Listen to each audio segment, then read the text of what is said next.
Hi, I'm Jay. I'm codependent. Jay!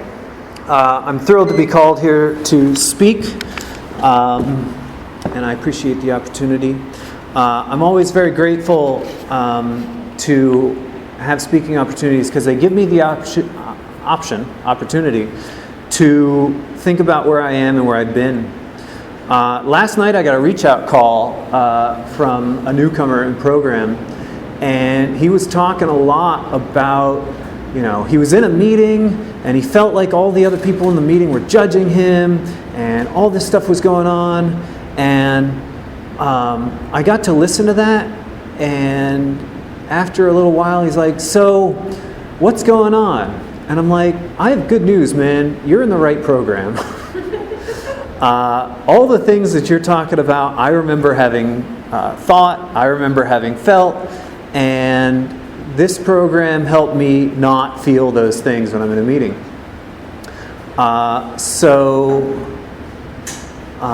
Getting those reminders is fantastic. And making reach out calls for me is part of accessing the fellowship of Codependents Anonymous. And that's a really important thing to do. I have a sponsee right now who just is allergic to the phone. And I get to remember how heavy the phone used to feel for me. I would stare at the phone knowing that it was a good idea to make reach out calls, but in the end I'd find a reason not to. And that reason was usually something having to do with my low self-esteem. I'm not worth hearing from. This person's probably busy doing exciting things, and I don't have anything positive to share or any of those things. And one of the ways that I got past that was deciding to make reach out calls when things were good, so that later, if things were bad, I could reach out to those same people and feel less like I only called to complain or whatever. And interestingly, whether I call for something that I self-identify as good or self-identify as bad, other people have important messages for me.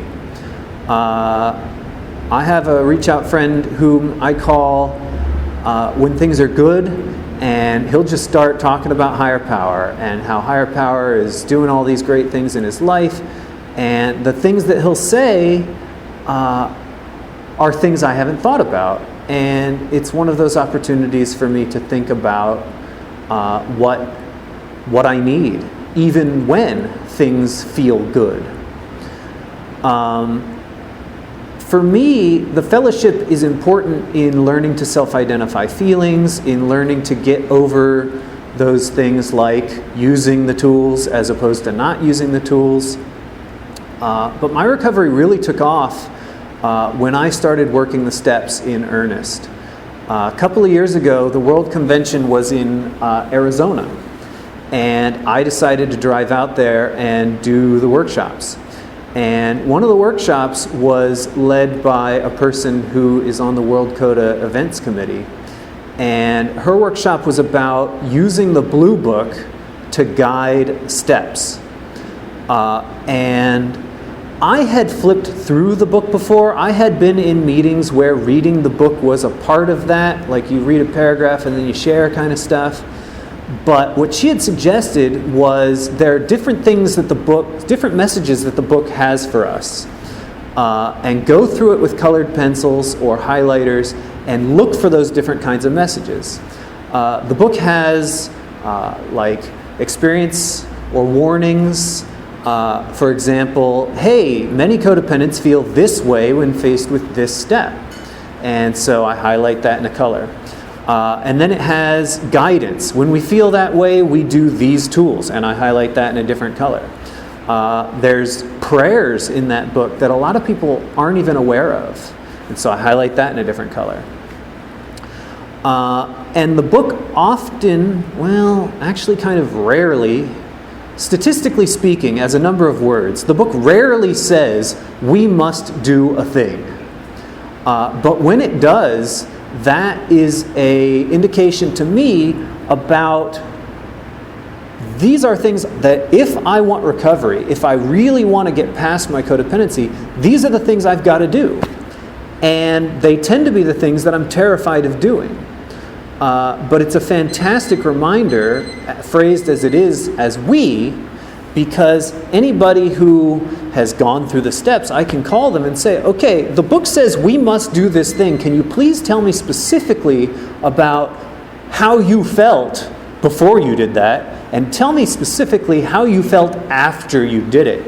And I get to hear the message of recovery and relief from the fears that came up. And I get to know that there is light on the other side of that tunnel, whether I can see it or not. And reading the book that way, I get to see, oh, I'm terrified about doing the 5th step because I have to share my 4th step stuff with another human being. There's a bunch of musts in the 5th step, and they're really kind musts. Another thing that's in basically every step is promises. There's information about when we do this step, once we've done the thing that we're asked to do, these are some of the things that a lot of us have felt in the past. And I get to check, did I feel these things? And so often the answer is yes. Every once in a while the answer is, I'm not feeling that way. And for me, that's an indication, all right, well, I'm going to go back and try it again and see if I can get those promises. And step 4, step 5, step 7 have some really long promise sections, and they're really beautiful. Many of us are familiar with the step 12 promises, but there are other fantastic promises in the book. How much time do I have left? Half a minute. With this half a minute, I just wanted to say that I appreciate everybody coming to the early meeting. I know that Saturdays, the bed just feels super soft and wonderful. But getting out of bed and making it to a meeting, for many of us not knowing what crazy speaker is going to happen, that's a real commitment to your own recovery, and I appreciate you being here. Thanks for letting me share.